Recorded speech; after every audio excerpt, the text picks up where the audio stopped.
잘 하셔야죠. 여기는 모르겠다. 이것도 약간 가까운 미래 정도는 아니고 약간 가깝고도 먼 미래 정도의 얘기이기 때문에 한번 같이 말을 해보도록 하죠. 오늘의 주제는 3기 신도시 들어보셨나요? 3기 신도시. 진짜. 어, 3기 신도시는 이제 여기저기에 막 신도시가 많아요, 사실. 제가 살고 있는데도 알 분들은 아실 테니까 일산도 사실 신도시인데 일산은 1기 신도시였다고 하더라고요. 그러니까 요렇게 뭔가 딱 집중적으로 여기 그 뭐라 그러지? 불타오르게 하겠다, 불타오르게 하겠다가 아니라 뭐지? 여기 한번 이렇게 성공시켜 보겠다, 뭐 이런 식으로 신도시를 딱딱 지정을 하는데 이제 3기 신도시가 발표가 됐었죠. 그래서 말이 참 많았어요. 저희 동네에도 막 장난 아니었어요. 막. 근데 이 말 많고 탈 많은 3기 신도시의 사전 청약을 이제 올해 시작한다고 합니다. 이게 무엇인고 하니 일단 3기 신도시가 어디 어딘지를 한번 알아봐야겠죠?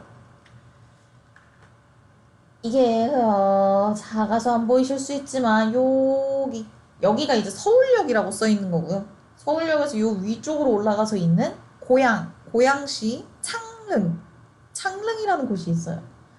고양 창릉이 요 위쪽 왼쪽 위에, 그 다음에 인천 계양, 그 옆에 있는 부천 대장. 진주님 여긴가?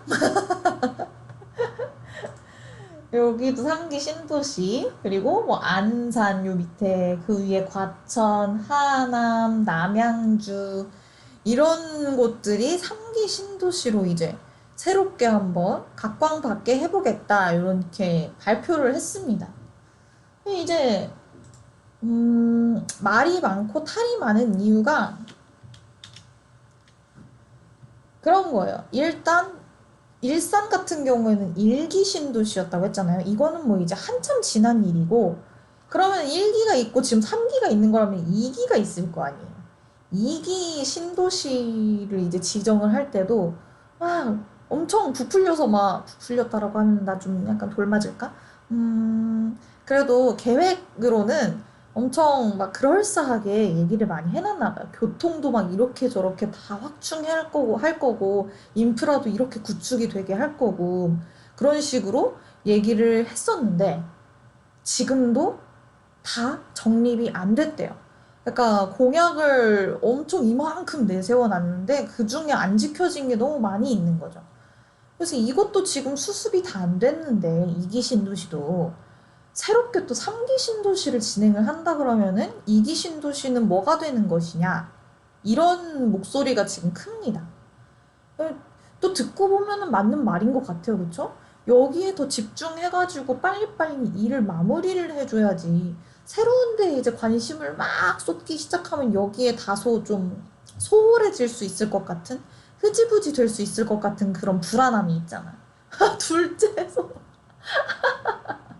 와, 그렇게 생각해 본 적은 없는데. 와, 와우. 둘째에서 맞는 말인 것 같아, 왠지. 그렇죠. 약간, 그래서 누려야 될 걸 지금 다 못 누리게 생겼어요. 원래 둘째의 서러움이라는 게 첫째한테 뺏기고, 셋째한테 뺏기고, 막 가운데서 막 그런 거잖아요. 그런 느낌인 거죠. 1기는 그래도 정말 오래되기도 했고, 뭐 지금 뭐 가타부타 얘기할 만한 입장이라기보다 2기 쪽에서 지금 많이 막 그러기도 합니다. 그래서 그러는 거예요. 나 같아도 만약에 이제 찬반이 약간 갈리는 게 2기 신도시에 지금 들어서 있는 사람들이 반대를 하는 거겠죠, 당연히. 찬성을 하시는 분들은 그냥 뭐 무주택자분들? 그런 분들은 아무래도 지금 서울 집값 맨날 장난 아니다, 장난 아니다 엄청 얘기를 했었잖아요. 그런 집값 비싸가지고 서울은 꿈도 못 꾸고 도대체 내가 들어갈 수 있는 집은 어디란 말인가? 막 이런 생각을 하고 있는데 이 수도권 내 살면서도 서울 쪽으로 막 교통도 좋게 생긴다고 하고 처음 생기는 거면은 이제 막 청약으로 해서 막 분양가도 시세보다 뭐 싸게 책정되고 이러니까 이때가 기회다라고 생각할 수 있는 거죠. 그래서 지금의 무주택자분들은 새로운 곳에 또 이런 것들이 생긴다 그러면 약간 화색이 돌기는 합니다. 그래? 도대체 어딜까? 뭐 이렇게. 서울에 집, 저도요. 저도 서울에 집 사고 싶어요. 언제쯤 서울에 집 가지고 있는 그런 사람이 될까? 할 수 있을까? 눈물을 훔치며 방송을 진행해 본다. 그래서 여기에 제가 써온 것도 그거예요. 기존에 있는 신도시의 인프라 확충이 먼저 아니냐라는 의견이 다수라서 지금 반대의 목소리가 많았다. 그런 얘기였습니다. 아, 뭐야? 아, 어찌 됐든 뭐 계속 이렇게 말은 많지만 진행이 계속 될 거긴 한가 봐요. 그리고 이게 근데 진짜 너무 속상할 것 같아. 만약에 3기 신도시 이제 나도 막 무주택자니까 혹해가지고 청약한대 넣었어. 진짜 로또 맞은 그런 걸로 됐어 만약에. 와우! 나도 이제 수도권 내에서 그래도 막 교통편도 잘 갖춰져 있고 막 집값 많이 오를 수도 있을 것 같은 그런 데에 당첨됐어! 이랬는데 나중에 입주해가지고 살다 보니까 또 막 안 돼. 우리 집 앞에 막 지하철역 생긴다 그랬는데 막 안 생겨. 버스 노선 신설해준다 그랬는데 안 생겨. 그래가지고 이거 언제 생겨? 이거만 믿고 들어왔는데 라고 생각하는 와중에 막 4기 신도시 생긴대. 이러면 갑자기 막 뚜껑 빡 열리는 그런 상황이 되는 거죠. 그래서 이해가 되긴 합니다. 에이. 그래서 2021년에 이런 3기 신도시에 사전 청약을 시작한다라고 해요. 사전 청약 같은 경우에는 저희가 지난 방송에서 한번 살짝 얘기를 하긴 했었어요. 일반 청약의 느낌인데 청약보다도 원래 이제 아파트 단지가 이만큼 있어. 이거의 일부분만 먼저 이제 공급을 시작하는 거예요. 먼저 청약을 시작을 하는 거지. 그래서 약간 지금 막 무주택자 분들이 막 빽 하고 있는 그걸 약간 잠재우기 위한 수단이 아닌가. 근데 저는 또 그때도 사전 청약 얘기를 하면서 그런 얘기를 했었어요. 그게 뭐가 좋냐? 도대체 왜 좋은 거냐, 사전 청약이. 나는 그냥 일반 청약도 지금 당첨돼도 실입주가 막 2, 3년 후라서 그거 기다리는 것도 막 애가 탈 것 같은데 사전 청약이면은 그거 플러스 막 1년 더 기다려야 된단 말이죠. 그래서 청약 당첨되면 일단 기분은 좋지만 와 내가 이런 데 당첨이 됐구나. 근데 그 기쁨도 잠시 뭐 한 4년 기다려야 돼. 4년 뒤에나 내 집으로 들어갈 수 있어. 그러면 좀 그러다가 다른데 또 좋은 거 생기면 어떡하냐고. 네, 저는 그런 입장이었어요. 어쨌든 사전 청약은 시작한다고 합니다. 그래도 요즘같이 워낙 집 구하기도 힘들고 뭐 청약도 뭐 나왔다 하면은 막 경쟁률이 막 어마어마하게 높기 때문에 사전 청약이라도 되면은 뭐 좋기도 하겠다 싶긴 하고 내 집이랑 썸 타는 중. 그러니까요. 이게 우리로 따지면은 썸도 너무 오래 타면 안 되는 거잖아요. 그쵸? 썸 타는 기간이 딱 어느 정도 적절하게 딱 있다가 바로 이렇게 본 연애를 시작해야 이게 쫙쫙 맞아 떨어지는 건데 썸 타는 기간이 막 4년 와. 못 견뎌요. 곤란해. 어쨌든 그렇다. 그래서 3기 신도시는 주택의 수요가 높은 서울. 일단 서울이 지금 제일 주택의 수요가 높잖아요. 집값 안 떨어지는 거 보세요. 어마어마하게 올라가가지고는 내려올 줄은 모르고 더 올라가고만 있고. 미쳐. 탁. 그런 서울이랑 가까운 경기도 지역 중에서 선정을 했습니다. 3기 신도시를. 그래서 사전 청약 6만 호, 공공 분양 6만 호, 민간 분양 12만 호가 예정이 되어 있다라고 해요. 사전 청약이 제가 말씀드렸던 지금 이제 올해부터 시작하는 좀 빠르게 먼저 당첨자 몇 명 좀 선정해 놓는 그게 사전 청약. 공공 분양은 공공택지에다가 아파트를 지어가지고 조금 더 다른 데보다도 좀 싼 값에 들어갈 수 있게 해주는 게 공공 분양. 민간 분양은 말 그대로 그냥 민간 소유의 그 택지에서 우리가 흔히들 좀 그런 거 있잖아요. 뭐 뭐 있니? 이 편한 세상, 뭐 레미안 뭐 이런 거 올라가는 것처럼 뭐 그런 아이들이 이제 12만 호 공급이 되는 거라고 하고. 근데 공공 분양 단지에서는 좀 예외적이게 중형 평형 60에서 한 85제곱미터 정도? 그럼 한 2, 30평 정도 되는 그 평형의 비율을 높였대요. 근데 저는 이게 뭐 비율을 높였다라고 하는데 그러면은 그전에는 그렇지 않았다는 것인가는 저도 잘 몰라요. 아, 수마님 안녕하세요. 어제 퇴근길 정말 잘 갔어요. 저는 어제 6시에 칼퇴해가지고 눈이 많이 올 거라고 해서 진짜 어제는 미련 없이 칼퇴해가지고 집에 후딱후딱 갔습니다. 그래서 제가 버스에서 내려서 이제 집에 걸어갈 때쯤 이제 눈이 펄펄 내리기 시작하는 그 타이밍이었어서 저는 갑자기 이제 뭐 잠깐 딴 얘기로 새지만 정말 힐링을 받으면서 집에 갔어요. 좀 그런 느낌 되게 오랜만이었던 것 같아요. 하늘을 보는데 막 눈이 너무 예쁘게 내리고 제가 걸어갈 때까지만 해도 눈이 막 엄청 많이 쌓였다기보다는 되게 예쁘게 그냥 이제 하늘색이랬다. 하얀색으로 싹 덮인 정도? 그래서 막 이렇게 깨끗한데 이렇게 뽀도독 뽀도독 이렇게 밟으면서 가는 그 느낌이 어제는 약간 그 마음이 약간 혼자 몽글몽글해져가지고 괜히 하늘 엄청 쳐다보면서 막 아 예쁘다 막 이런 생각하면서 가고 어제는 그랬습니다. 오늘 아침에 진짜 다들 엄청 난리셨죠, 출근. 진짜 저도 엄청 걱정했거든요. 저는 이제 경의선을 타고 다니기 때문에 지상철이란 말이에요. 지하철이 아니라. 그래서 눈 너무 많이 와서 이거 지연될 수도 있겠다라고 생각을 하고 나와서 어, 호다닥 호다닥 막 조마조마한 마음으로 지하철을 탔는데 역시 정말 잘 왔어요. 뭐 단 1분의 딜레이도 없이. 약간 허무? 다른 분들은 아침에도 막 엄청 늦었네 어쩌네 제 친구들만 해도 막 그런 얘기 들었는데 전 잘 왔어요. 잘 가고 잘 왔습니다.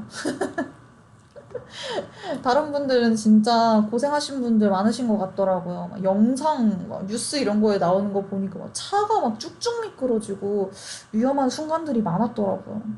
제가 좀 복 받았었나 봐요. 잘 다녔습니다. 신도시라 교통이 잘 돼요. 그런 거는 잘 모르겠는데요. 근데 확실히 교통편이 잘 되어 있다라는 생각이 들기는 해요. 이게 서울이랑 그래도 기본적인 거리가 있다 보니까 그 걸리는 시간이 뭐 엄청 짧다라고 얘기할 수는 없지만 그래도 하여튼 교통편은 편리합니다. 교통편은 편리해요. 시간이 좀 오래 걸릴지언정 버스에서 앉아서 그냥 이제 자면 되는 것이죠. 저는 네 그렇습니다. 그래서 이렇게 3기 신도시 이런 것들도 진짜 교통편만 이제 잘 갖춰진다라고 하면 물론 살기 좋은 동네가 되는 거죠. 이렇게 신도시로 딱 선정이 되면은 교통편 막 갖춰주려고 막 정부에서 노력을 해주고 또 인프라 확충해주려고 막 대형 마트나 이런 것도 막 이제 이런 데로 들어서고 이러다 보니까 여기 자체는 굉장히 살기 좋은 동네가 될 가능성이 커요. 대신 여기가 이렇게 주목을 받다 보니까 이 근처에 있는 만약에 다른 동네들이 있다면 많이 속상해지겠죠? 그런. 후후. 아, 맞아요. 저는 버스, 지하철을 잘 서서 다니지 못해요. 그러니까, 그냥 뭐 힘들고 그런 것보다도, 이건 뭐 그냥 좀 개인적인 거라서 하여튼 약간 그런 부분이 있어요. 그래서 웬만하면은 무조건 앉아서 다닐 수 있는 방법을 궁리하면서 다니기 때문에, 뭐, 앉아서 잘 다닙니다. 그래서 어디서 얘기하다가 새든지 모르겠지만, 그래서 공공 분양 단지는 예외적이게 중형 평형 그 2, 30평 정도에 해당하는 그런 중형 평형의 비율을 높였대요. 그리고 포베이 구조라고 아시나요, 여러분? 포베이. 저 이거 예전에 여러분들이랑 막 인테리어 머시기 얘기할 때 한번 말씀을 드렸었던 것 같은데, 사면에서 햇빛이 들어오는 게 포베이던가? 뭐 그런 것이었어요. 그래가지고 하여튼 햇빛이 잘 드는 구조다. 뭐 그런. 예. 포베이. 예전에 인테리어 방송할 때 한번 그렇게 얘기를 했었던 것 같아요. 아닙니다. 그 포베이 아닙니다. 그래서 포베이 구조가 최대로 공급이 된다라고 합니다. 근데 사실 뭐 큰 평수, 엄청 큰 평수나 아니면 엄청 작은 평수가 있는 많은 그런 상황보다는 진짜 중형 평형이 제일 누구나 들어가고 싶어 하는 그런 평수일 가능성이 크잖아요. 그래서 중형 평형의 비율을 높인 거는 좀 좋은 것 같아요. 아, 그게 포베인가요?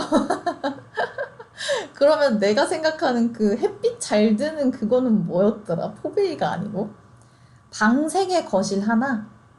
그건 중형 평형인데 방 3개 거실 하나? 20평대인데 방 3개 거실 하나가 나오기가 쉽나요? 그럼 너무 다 쬐끔해질 것 같은데? 거실도 쬐끔, 방도 쬐끔. 방 3개 거실, 이렇게 알려주시는 분들이 한 번씩 나타나야 저도 또 배웁니다. 그렇다고 합니다. 방 3개, 거실 하나. 그런 구조로 이제 최대로 공급을 한다라고 하네요. 아, 그럼 짬뽕 된 거였네. 햇빛이 드는 것도 맞고. 예, 알겠습니다.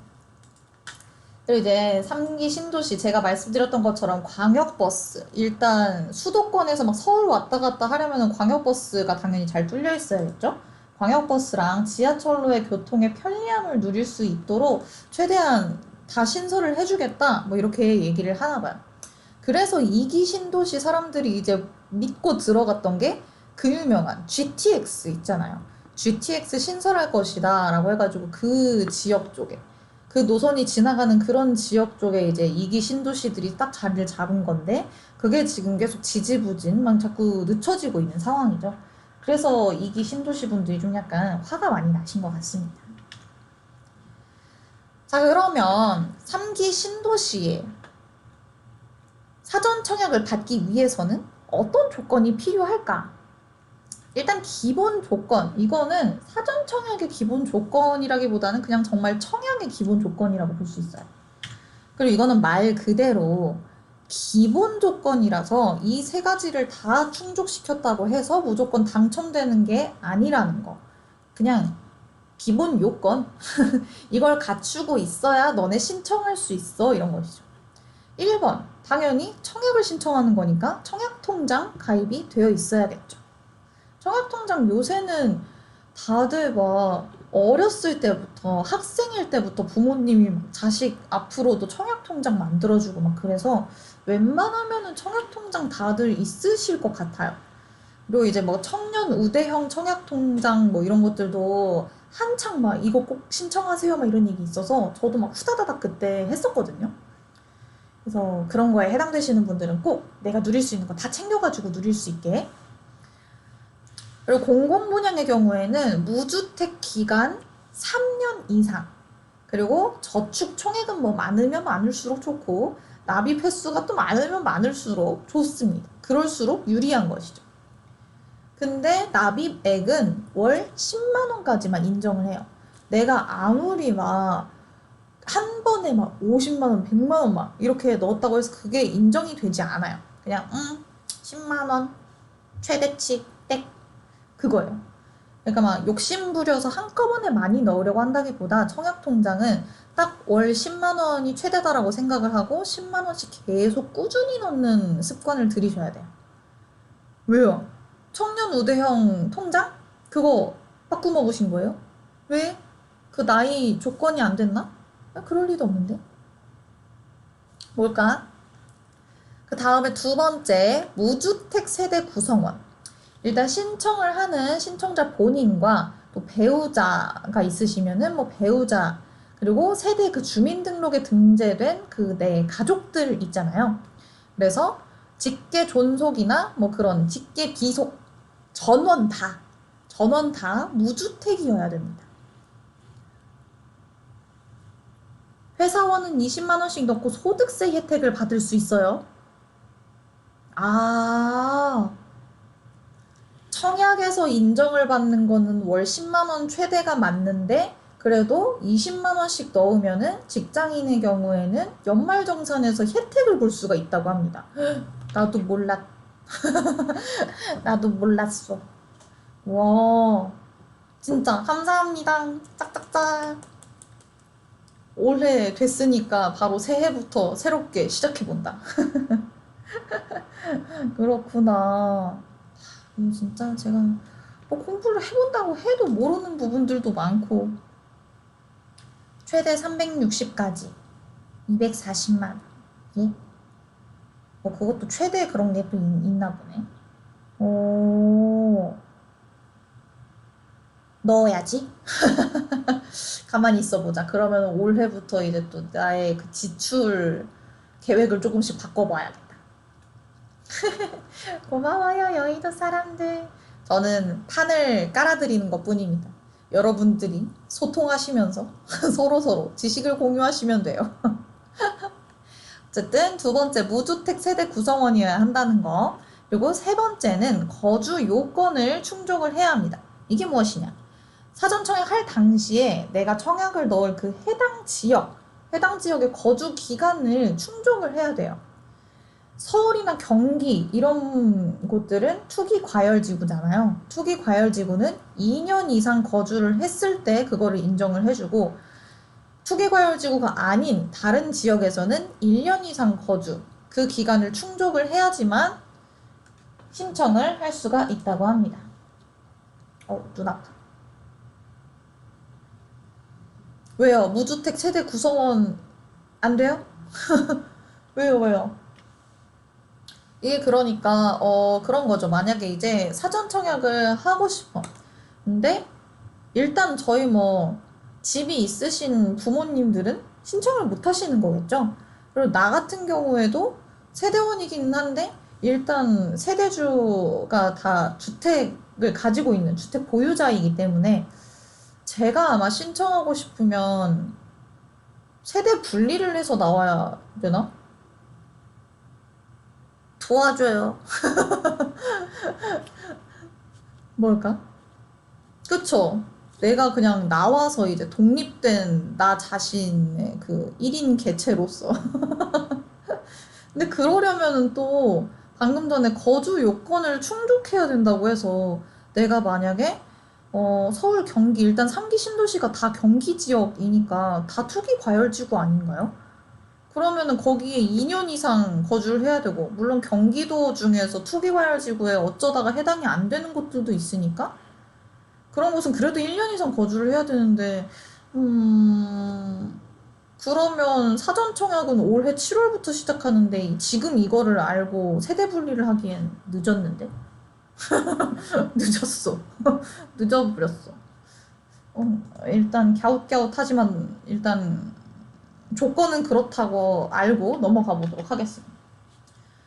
그럼 이제 사전 청약을 할 때 청약에는 일반 공급이 있고 특별 공급이 있잖아요. 그래서 일반 공급의 당첨자 선정 방법부터 한번 알아보도록 하겠습니다.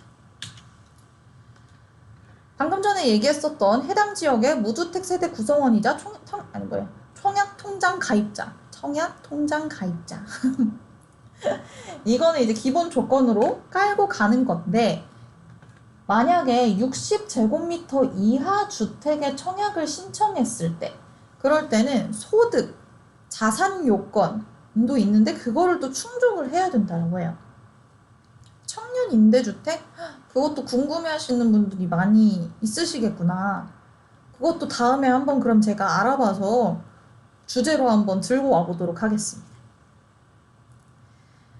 그렇죠. 진주공주님 말처럼 또 독립해서 나오는 것도 또 돈이 많이 들어요. 그 참 어디에 들어가서 살고 싶어가지고 독립을 해서 나와서 돈을 써야 하는 그런 이상한 상황. 또 눈물이 앞을 가린다. 진짜 어떻게, 이 팍팍한 세상을 어떻게 살아가야 하죠? 자, 일단 이렇게 기본 조건들을 마련을 해놓고 내가 만약에 소득이나 자산 요건까지 충족을 했어. 그런데 보통 청약은 제가 말씀드렸잖아요. 경쟁률이 엄청 치열하다고. 그래서 막 1순위, 2순위 이렇게 다 신청을 받기는 하는데 1순위에서 보통 마감을 해요. 그래서 1순위 조건을 충족시키는 것이 일단 가장 중요합니다. 1순위 조건은 근데 뭐 어려운 건 아니고요. 청약통장 얘기했던 거, 가입이 지금 뭐, 나 이제 청약통장 만들었으니까 바로 청약 신청할 수 있는 건가? 이거 아니에요. 얘도 가입을 하고 나서 1년은 넘었어야 해요. 최소 1년은 넘었어야 하고, 1년도 가입만 해놓고 내가 돈을 안 넣어놨으면 그건 또 말짱 도루묵입니다. 12회는 납부를 해야 해요. 12회라 하면 우리가 1년 12달이잖아요. 그러니까 1년 동안 꾸준히 매월마다 너가 돈을 규칙적으로 잘 넣었니? 이거를 본다라는 것이죠. 그리고 투기 과열지구 같은 경우에는 또 1년도 아니고 심지어 2년이에요. 투기 과열지구에는 통장 가입 2년 경과를 했어야 했고, 그러면은 당연히 24회 이상 납부를 했어야 했죠. 그런 일입니다. 그리고 뭐 세대주, 내가 이제 세대주다라고 하면은 그 이전에 청약이나 뭐 5년 내에 다른 뭐 분양권 이런 거에 당첨된 사실이 없어야 합니다. 그냥 난 정말 여태까지 뭐가 된 적도 없는 그런 진짜 착실하게 청약통장에 차곡차곡 돈 넣어온 그런 아이여야 해요. 점수 같은 거 이제 가점제로 들어간다면은 점수가 있죠. 그 오늘 가져온 내용은 아닌데, 그거 저희 청약 관련된 이거 뭐지 라이브 방송 중에 제가 가점제 얘기를 한 게 있습니다. 찾아보세요. 찾아보세요. 생초, 그렇죠. 생애 최초 특별 공급도 있는데 그것도 이제 뒷부분에서 얘기를 해보도록 하겠습니다. 방금 전에 뭐 소득 요건을 충족해야 한다라고 했는데, 그러면 3기 신도시의 소득 조건은 어떻게 되느냐? 도시 근로자, 가구원 수별, 가구당 월평균 소득 100%에 해당되는 경우. 자, 만약에 3인 이하야. 내가 이렇게 어떤 세대 구성원으로 있든 세대주든 뭐 그러는데 우리 가족이 3인 이하야. 그러면은 요거를 충족시키면 되겠습니다. 난 이렇게 되어 있는 게 참 읽기가 어렵더라고요. 일단 있는 대로 가져요. 4,000원 그러면 1,000만, 10만, 100만. 3인 이하 만약에 진짜 딱 3인까지 채워져 있어. 근데 월 평균 소득이 555만 4천 원이면 그냥 진짜 한 명만 벌고 있어야 되는 그런 상황이에요. 그러니까 이게 물론 그런 분들도 많이 있으시겠죠. 근데 그 한 명이 버는 것도 만약에 대기업에 다니시는 분이다 라고 한다면, 그리고 나이가 좀 있으신 분이다 라고 하면은 이거를 훌쩍 뛰어넘을 가능성도 있죠. 이게 그래서 소득이 참 너무 낮게 책정돼 있는 거 아닌가라는 생각이 간혹 듭니다. 그래도 뭐 어쩔 수 없지. 그래도 이렇게 좀 어떻게 보면은 우리가 생각하기에 살짝 좀 쪼들리시는 분이라고 하기는 좀 그렇고, 형편이 그렇게까지 막 여유롭지 않은 사람들한테 더 많은 혜택을 주고 싶다라는 취지인 거니까 어쩔 수 없습니다. 그리고 가끔씩 이제 그런 120%의 소득으로 책정을 하는 그런 곳들이 있어요. 좀 완화가 돼가지고 120%에 해당하면 됩니다 라고 하면은 이제 500만 원이 아니라 666만 5천 원으로 늘어나는 거죠. 그 제한이.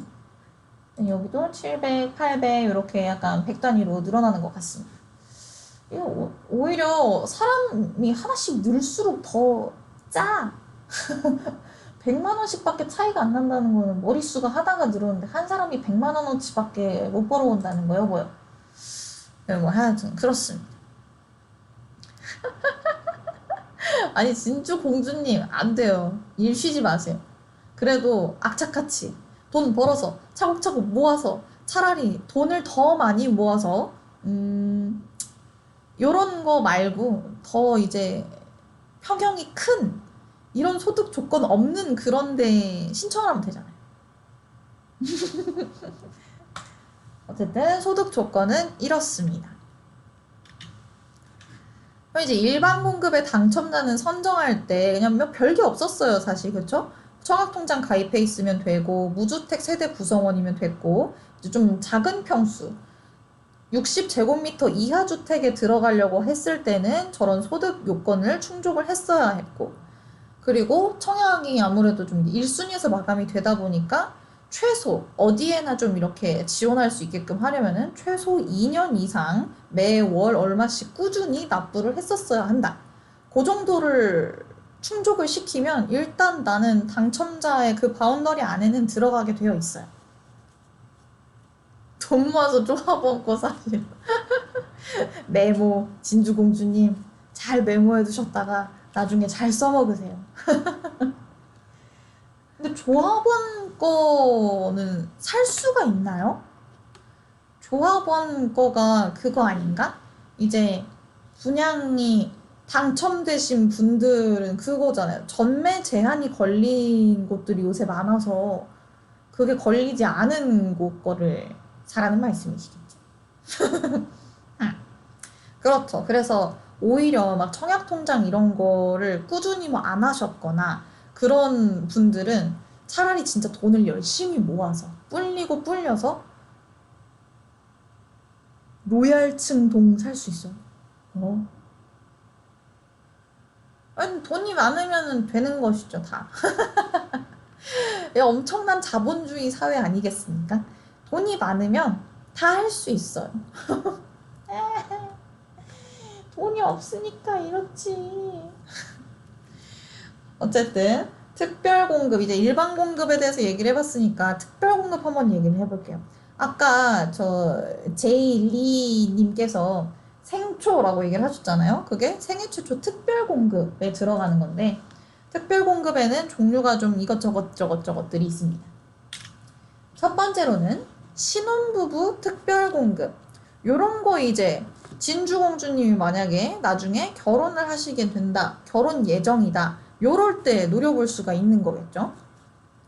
그리고 특별공급 중에서도 신혼부부 특별공급이 제일 물량이 많습니다.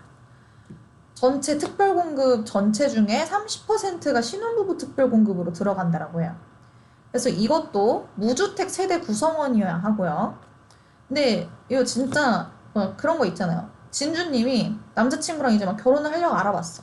둘 다 집이 없어가지고 그냥 이제 청약 이런 거 알아봐야지 라고 했는데 이거 막 신청하려고 하고 알고 보니까 집이 있었어. 막 예전에 어디 당첨됐던 적이 있었어. 근데 그때는 못 모르고 막 당첨됐었는데 그거를 포기를 해버렸어.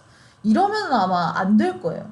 요새 청약 이런 데에서 웬만하면은 아까 제가 말씀드렸던 뭐 5년 이내에 당첨된 사실이 없어야 한다 뭐 이런 게 있기 때문에 잘 알아보세요. 내가 진짜로 청약을 신청을 할 수 있는 것인가. 제일리님 너무 매몰차셨어. 인터넷에 나와요. 메모할 필요 없어요. 예, 그렇죠. 다 인터넷에서 찾아보면 이제 알 수 있는 내용들이지만 오늘 주제에 맞게 제가 그냥 이렇게 정리를 해서 알려드리는 거기 때문에 그냥 잘 들어놓으시면 됩니다. 자, 그 다음에 혼인 기간이 7년 이내인 신혼부부. 7년까지 신혼이라고 하는 건가요? 전 그 신혼의 그 범주를 잘 몰라가지고. 규우님, 저는 지영입니다. 숫자 0. 네, 다음 방송에서 봬요. 들어주셔서 감사합니다. 그렇다. 하여튼, 네, 혼인기간이 7년 이내인 신혼부부, 아니면 아직 결혼을 하지 않았지만 이제 결혼을 할 거야. 예비 신혼부부이신 분들. 근데 대신 예비 신혼부부이신 분들은 입주를 하는 그 시기까지는 혼인사실 증명을 할 수가 있어야 돼요. 우리는 그냥 마음속으로만 저희 2년 후에 결혼할 거예요. 소용없어요. 마음속으로만 정해놓은 그런 결혼 필요 없어요. 증명을 할 수가 있어야 돼요. 그리고 6세 이하의 자녀를 둔 한부모 가족인 경우. 자, 이제 소득 기준 나왔다. 소득 기준 아까 그거 100% 이하. 혹시 맞벌이시라면은 120% 이하. 그 아까 소득 요건에서 여기 혼자 버는 경우에는 신혼부부니까 이제 3인 이하 여기에 해당하겠죠. 요거를 충족하던지, 만약에 둘이 같이 번다 라고 한다면 요만큼을 충족하던지. 둘 중에 하나를 충족을 해야 합니다. 진중훈이 갑자기 나는 영어로 고우를 왜 써놨나라고 하는지. 오케이, I got it. 어쨌든 소득 기준을 충족을 해야 하고요. 청약통장 가입 기간이 신혼부부 특별공급은 살짝 그래도 이게 좀 스페셜하잖아요. 일반 공급보다는 약간 좀 더 열어놨어요. 가능성을. 가입 기간이 일단 6개월 이상이면 된다고 합니다. 납입 횟수도 그러니까 6회 이상, 매달 6번 이상만 넣었으면은 그래도 그 기준은 통과. 자, 부동산. 또 어려워. 1000만, 10만, 100만, 1000만. 부동산, 내가 가지고 있는 그런 부동산이 2150만 원 이하여야 해요. 근데 2000 이하이면 뭘 가지고 있는 것이요? 전세자금. 그러니까 만약에 내가 어딘가에 들어가가지고 뭐 전세로 살고 있다. 그 전세값을 이 부동산으로 포함을 하는 건가? 이렇게 써 있어가지고 가져왔는데 전세자금을 포함한다는 게 저도 정확히 무슨 말인지 모르겠더라고요. 부동산 하더니 부동산으로 치기에는 너무 적은 거 아니야? 잘못 센 거 아니지? 1000만, 10만, 100만, 1000만. 저는 이렇게 숫자 보고서 이게 얼마인지 바로 딱 아는 그런 사람들 너무 신기해요. 그러니까 왜 저런 단위를 썼을까요? 누가 만든 단위야 도대체? 하여튼 2150만 원. 자동차 최고가액이 얘도 2764만 원. 2764만 원 정도면은 우리나라 국산차도 한 중형도 아슬아슬한데? 준중형이거나 제가 요새 그래도 이 라이브 방송이 아닌 다른 전기 콘텐츠로는 차 공부 좀 하잖아요.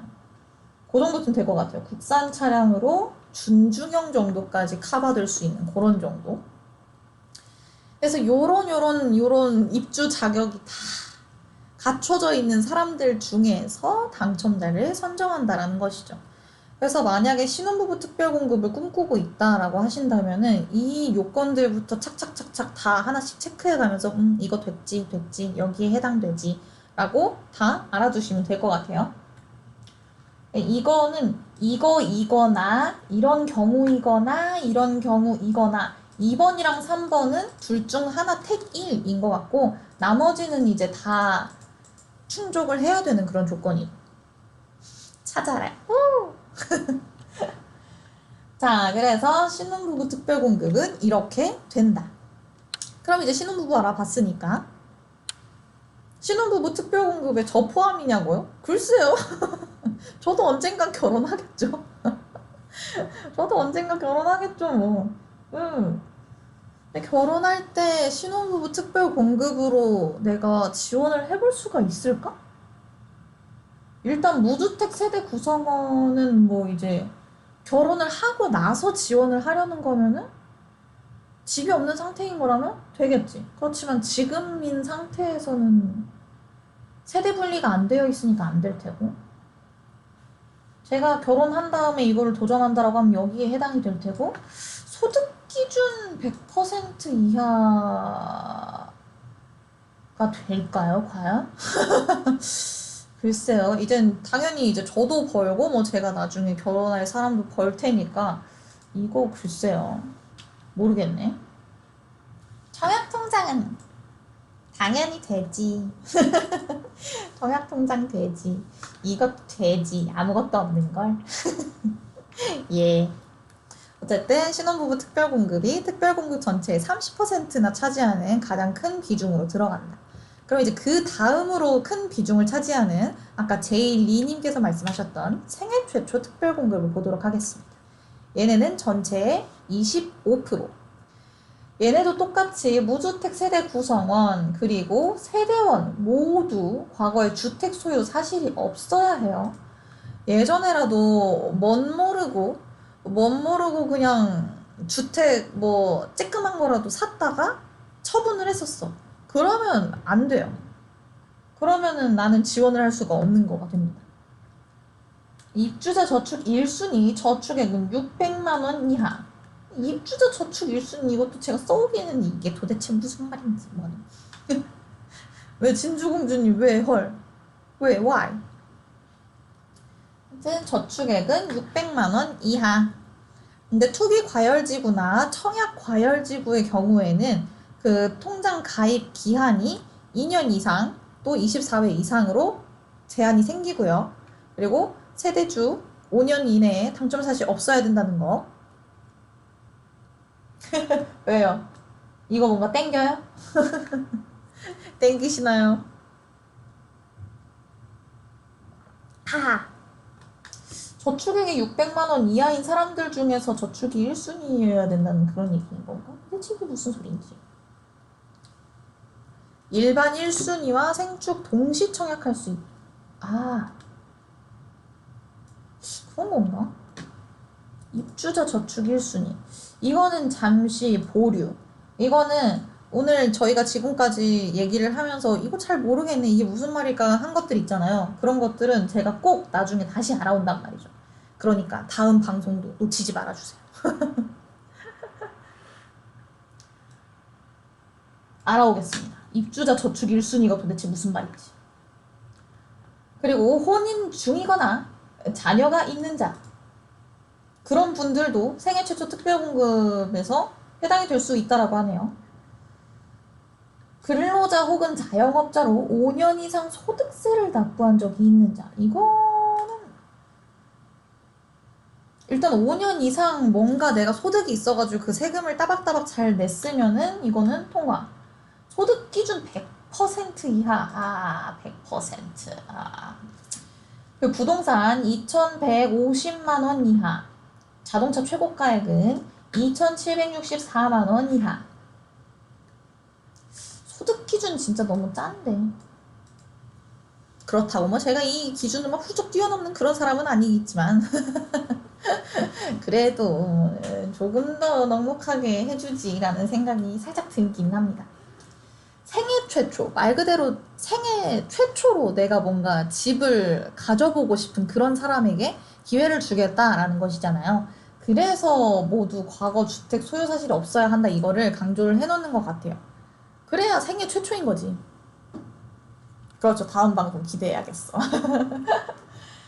그래서 이거는 제가 다시 알아오기로 하고 생애 최초 특별 공급이 전체 25%인데 과거에 주택 소유 사실 없어야 하고 또 혼인 중이거나 자녀가 있거나 아니면은 근로자 혹은 자영업자로 5년 이상 소득세를 납부를 했거나 소득 기준도 100% 이하고 여기에 해당하는 소득 요건을 충족시킨다면 당신은 생애 최초 특별 공급에 지원하실 수 있습니다. 3기 신도시 민영도 있습니다. 제가 맨 처음에 설명을 해드렸었는데 이거를 너무 앞으로 가져가기에는 이걸 이렇게 그게 몇 페이지 정도 있었을까?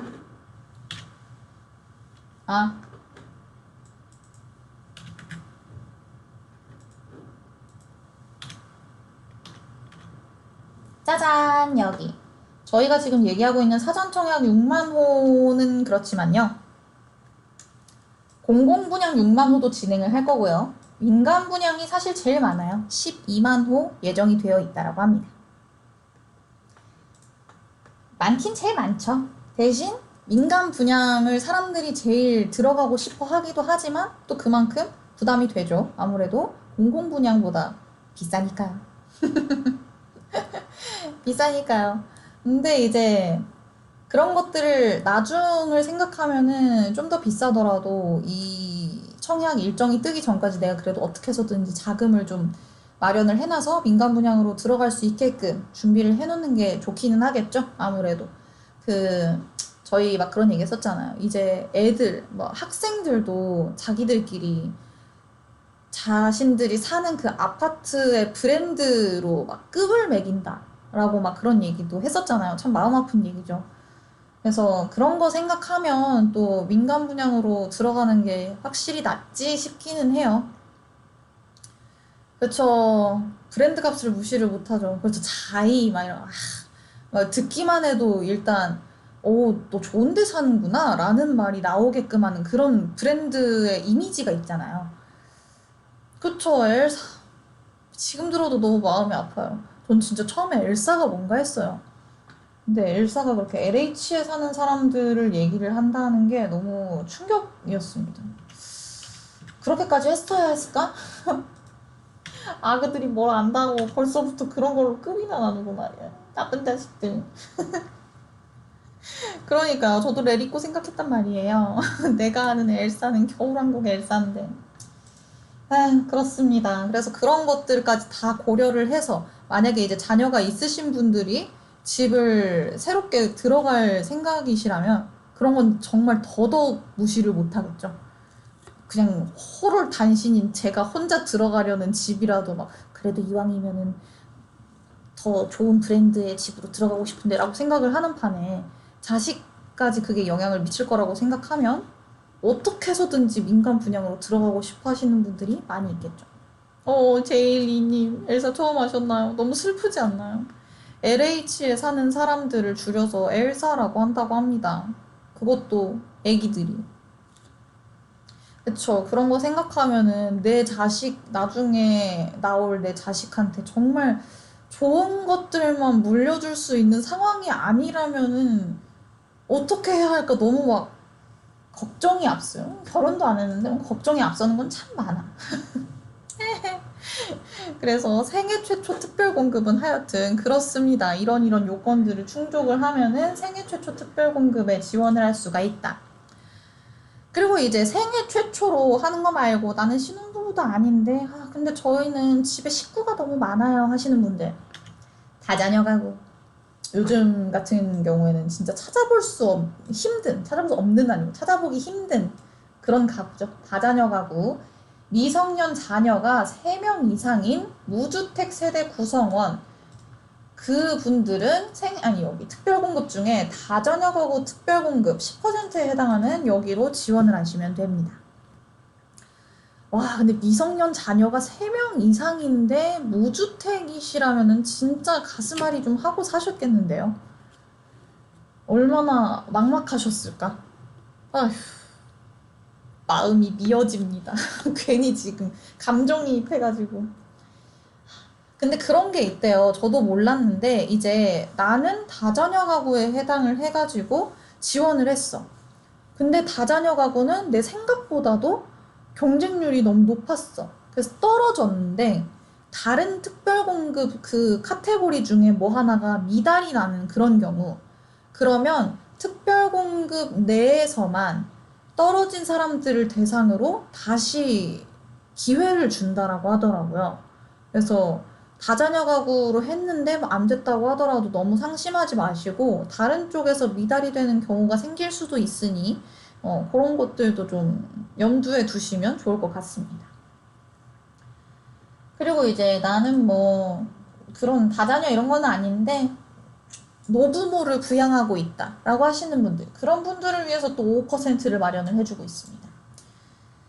만 65세 이상의 직계 존속을 3년 이상 부양하고 있는 무주택 세대주 이분들에게 이제 청약통장도 이제 1순위 아까 얘기했던 그 1순위 요건들이 있었잖아요. 투기 과열지구까지 감안했을 때 그래도 2년 이상 총 24회 이상 납부를 했어야 됐고 소득 기준은 120% 이하인 거를 충족을 한 경우 부동산도 막 이렇게 아까랑 다 비슷비슷한 것 같아요.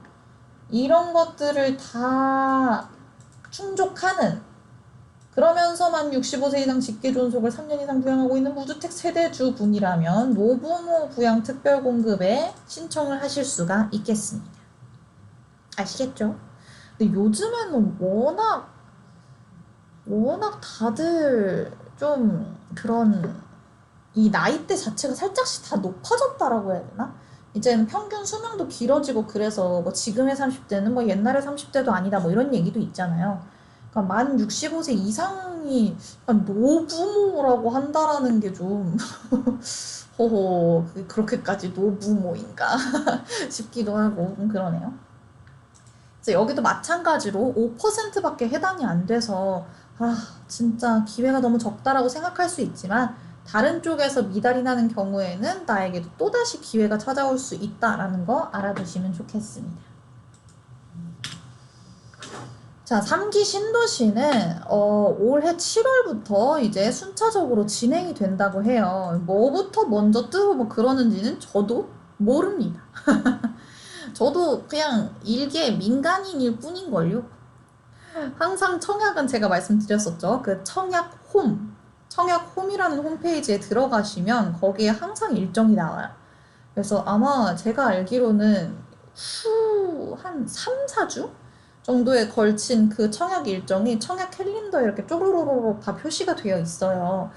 그래서 7월부터 순차적으로 진행을 한다라고 하니까 언제든지 좀 이렇게 시간 날 때마다 청약홈은 좀 수시로 들어가면서 체크를 해보는 것도 좋지 않을까 싶어요. 여기 꼭 사전 청약 말고도 3기 신도시 사전 청약 말고도 올해 다른 지역들도 이제 청약하는 데가 분명히 또 있을 거란 말이죠. 그러니까 청약홈 진주 공주님 그래요. 그거는 메모를 해두세요. 청약홈 이렇게 컴퓨터 모니터 이런 데다가 떡하니 써붙여 놓고 보일 때마다 한 번씩 들어가 보란 말이에요. 아셨죠? 아 근데 저 항상 청약 말씀드리면서 항상 말씀드린 부분이 하나가 또 있었던 게 청약도 물론 여태까지 그 이만큼 올라가 있는 다른 집값들에 비하면은 분양가가 싸게 책정이 돼서 로또네 어쩌네 하기는 하지만 일단 이만큼을 들어갈 수 있을 만큼의 자금은 있어야 되는 거잖아요. 그래서 참 슬픕니다. 물론 되기만 한다면 내가 거기에 들어갈 수 있는 여력이 된다면 시세 차익이 진짜 어마어마하게 나는 거니까 좋지만 이 청약을 위해서도 내가 그만큼의 자금을 마련하기 위해 또 노력을 해야 되는데 그것도 분양가 자체도 그렇게 낮다라고 볼 수가 없잖아요. 거기도 막 그래도 너무 비싸요. 네, 일단 그 분양가라고 하는 것 중에서도 청약 얘기할 때 항상 말씀드렸었어요. 처음에 내야 되는 계약금이 있고 중간중간에 이제 짜자자 몇 차 이렇게 나눠져 있는 중도금이라는 게 있고 마지막에 내야 되는 또 그건 또 이름이 뭐더라? 마지막에 내야 되는 하여튼 그 금액이 또 따로 있는데 이 처음 계약금부터는 일단 빨리 마련을 해야 되는데 그것마저도 저는 아직 햇병아리잖아요. 그래서 아직 그 정도도 더 열심히 모아볼게요. 저도 너무 슬프다. 열심히 모아서 중도금 이런 거는 중도금 대출 이런 게 굉장히 많이 있어요. 그래서 만약에 청약이 당첨이 되셨다면은 이제 그 시행사 그런 쪽이랑 연계가 돼서 어떤 은행이랑 연계가 돼서 중도금을 대출받을 수 있도록 이렇게 마련이 될 거예요. 그럼 이제 그런 것들은 대출 받아서 이제 이거 해결하고 나는 뭐 이자 갚아 나가고 이런 식으로 진행을 할 수 있는데 첫 번째 계약금은 꼭 필요하니까요. 진주 공주님이 이제 시간 나실 때 청약홈 들어가셔서 내가 청약 신청할 곳이 아니더라도 한번 그냥 쭉 보세요. 다른 곳들 계약금 정도는 얼마일까? 뭐 이런 것들 이렇게 쓱 한번 보면 대충 요 정도는 꼭 필요하겠구나가 이제 정립이 될 거잖아요. 그걸 목표치로 우리 파이팅 해보십시다. 네, 그래서 3기 신도시에 관련된 내용이었습니다. 이제 이 뒤에는요, 3기 신도시가 이제 딱 들어선다라고 하면은, 나 이제 절로 가야지. 하고 집을 팔려고 집을 팔려고 하는 거는 아닌가? 집을 팔아야 되는 경우가 있을 수도 우리 여태까지 무주택 얘기했었나요? 그렇다면, 아니라면 3기 신도시 이제 근처에 있으신 분들, 여기에 3기 신도시가 들어선다라고 하는 우리 집값이 과연 이게 어떻게 될 것인가. 요즘에는 우리 집값 좀 잘 형성이 돼 있나? 궁금해질 수 있잖아요. 그럴 때 볼 수 있는 어플이 하나 있습니다. 두둥 광고 시간. 우리 동네 아파트의 실 거래가가 궁금하다면 그러면 이제 모니라는 어플에서 타운 콘텐츠에 들어가시면 우리 동네 아파트의 실 거래가를 확인을 할 수가 있습니다. 이게 저는 항상 다른 분들보다도 그런 분들한테 추천을 드리고 있어요. 우리 집이 이제 이사를 가려고 해. 집을 이제 내놔야 되잖아요. 집을 내놔야 하는데 터무니없는 가격에 내놓을 순 없으니까. 다른 사람들 뭐 예를 들어서 뭐 7억 부르고 있는데 나 우리 지금 9억은 받아야 돼.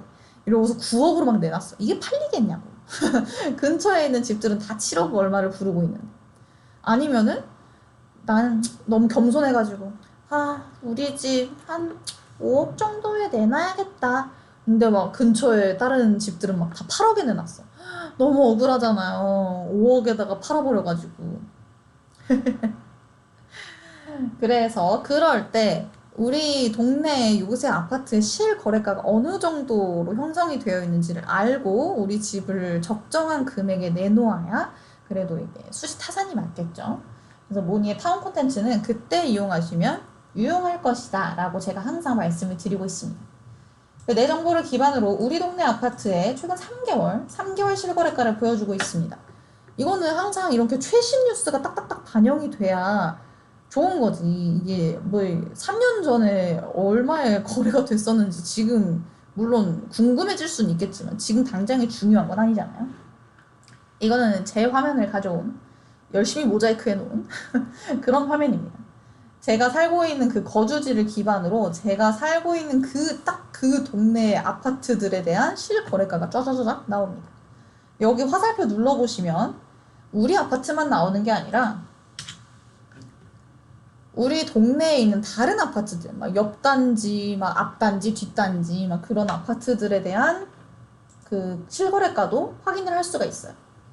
그래서 한번 쓱 우리 동네가 요새 어떻게 돼가나, 잘 나가고 있나 확인을 해보시면 좋을 것 같습니다. 밑으로 조금 더 내려보시면 이 밑에는 우리 집 근처에 사고 다발 지역이 있는가도 확인을 할 수가 있어요. 그래서 만약에 내가 뚜벅이야. 그냥 뚜벅뚜벅 걸어가다가 갑자기 어디선가 차가 이렇게 달려들 수도 있다고.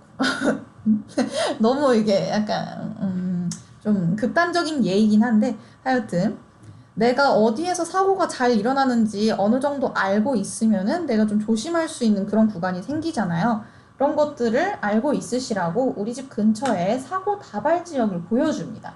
그리고 사고 다발 지역이 없으면 이렇게 떠요. 저희 집 근처에는 없대요. 그러면 와, 나 살기 좋은 동네에 살고 있구나 라고 뿌듯해 하시면 됩니다. 아시겠죠? 짝짝짝. 그래서 모니는 요렇게 확인을 하시면 된다. 제가 항상 부동산 내용의 방송을 하면서는 모니의 타운 콘텐츠를 보여드리고 있어요. 여러분들도 시간 나실 때 한번 재미삼아서 타운 콘텐츠 이렇게 쓱 둘러보시면 좋을 것 같네요. 새해에도 모니로 리얼 마이 데이터 확인하세요. 모니라는 어플이 이 타운 콘텐츠 말고도 정말 많은 것들을 품고 있습니다. 리얼 마이 데이터라고 하는 게요. 그냥 말 그대로 나에 대한 데이터들을 다 알려줘요. 이런 우리 동네 말고도 내가 뭐 카드값 얼마나 썼는지 아니면 내 소득, 연소득이 세후로는 실질적으로 얼마 정도 되는지 그리고 그런 것들에 맞춰서 나한테 맞춤형 혜택이 어떤 것들이 있는지까지 대출 상품 어떤 것들이 있는지 이런 것도 다 알려주고 있습니다. 무섭나요? 여러분들이 이런 것들 다 여기저기 돌아다니면서는 다 체크를 해볼 수가 있어요. 카드 이용 금액 궁금하면 뭐 카드 어플 들어가 보면 되지. 연소득 궁금하면 그것도 뭐 이렇게 좀 기간 설정해가지고 나 얼마씩 받았었나 한번 확인해보면 되지 라고 생각할 순 있지만 다 나의 그런 2중, 3중의 그 행동들을 거쳐야 되잖아요. 모니는 그런 수고로움을 덜어주겠다라는 것이죠. 어플 하나에서 내가 확인하고 싶은 내 정보들을 한 번에 짜자자자작 보여준다. 이것이 취지이기 때문에 그냥 심심하실 때 한번 쓱 보시는 것도 나름 재밌습니다. 내가 잊고 있었던 뭐 나의 건강 상태라든지 잊고 있던 뭐 나의 뭐 소득이라든지 아니면 지난달에 카드값 얼마 썼는지 충격 받은 것도 잠시 벌써 잊어버리고 있었다면 한 번씩 또 깨우치는 기회로 삼으시기 바랍니다. Thanks. 짝짝짝. 니콜라스님이 커리어가 안 되는 거였던가요? 다시 돌아왔다. 와우. 그거는 진짜 저희가 너무 보여드리고 싶은데 저희도 이제 그 기관에서 정보를 이렇게 뭐라 그래, 전달해주는 역할이라고 해야 되나? 그 기관에 한번 전화해 보실래요? 왜 내 거만 안 나와? 근데 저는 그 이유가 너무 궁금해요. 왜 안 되지? 왜 진짜 국가를 위한 일을 해가지고 그게 안 보여지는 건가? 그러니까 국방부에 한번 민원을 넣어보세요. 어디에선가 이렇게 제 정보가 잘 안 나온다. 분명히 난 소득이 있었던 사람인데 그게 다 확인을 할 수가 없게 되어 있다. 이게 왜 그러느냐. 저도 너무 궁금합니다. 아, 궁금해요. 어떻게 니콜라스님은 그렇게 항상 그게 안 나올까? 알다가도 모르겠습니다.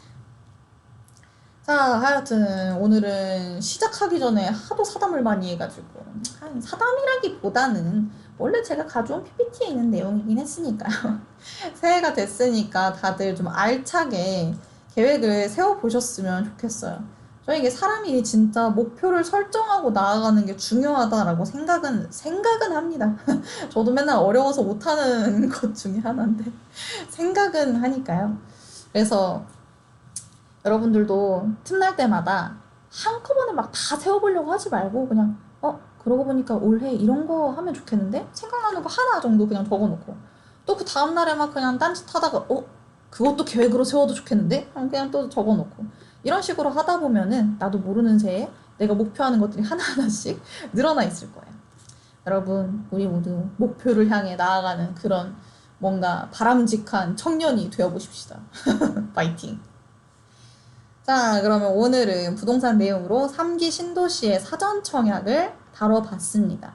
아무래도 올해부터 처음 시작하는 거다 보니까 3기 신도시 뿐만 아니라 사전 청약 이런 것도 없었던 게 없었던 건 아니, 중지되었던 게 다시 부활한 거다 보니까 새해를 맞아서 이런 주제를 가져와 봤어요. 일단 다음 주에는 아까 방송하다가 저희 막 이거 모르겠다, 뭔지 모르겠다라고 했었던 부분들 제가 다시 알아올 테고, 그리고 항상 이렇게 목요일에 부동산 방송을 하면서 청약을 넣을래도 계약금이 있어야 될 거 아니야. 내 돈 빨리 모아야지, 돈 좀 빨리 불려봐야지, 이런 생각을 하면서 자연스럽게 내일 금요일에 주식 방송으로 넘어가게 되는 것이죠. 그래서 저는 내일 금요일이니까요. 금요일이니까 주식에 관련 내용으로 또 돌아오도록 하겠습니다. 요즘에는 그냥 딱 1시간 반 정도 라이브 방송하는 거 좀 괜찮지 않나요? 2시간보다 1시간 반이 좀 괜찮은 것 같아요. 딱 좋은 것 같아요. 뭐 제 개인적인 생각입니다. 어쨌든 오늘도 이렇게 마지막까지 함께 해주셔서 오늘 진주공주님 진짜 처음부터 끝까지 같이 해주셔가지고 너무 좋다. 내가 진짜 맛있는 까까라도 사드려. 진주공주님과 니콜라스님 마지막까지 함께 해주셔서 너무 감사하고요. 저희는 내일 오후 2시에 주식 방송에서 뵙도록 하겠습니다. 그럼 여러분 목요일 마무리 잘 하시고, 지금 날씨가 추워서 눈 왔던 게 빙판길이 됐을 수도 있으니까 퇴근하시거나 바깥에서 움직이실 때 꼭 넘어지지 않게 유의하시기 바랍니다. 안녕 여러분.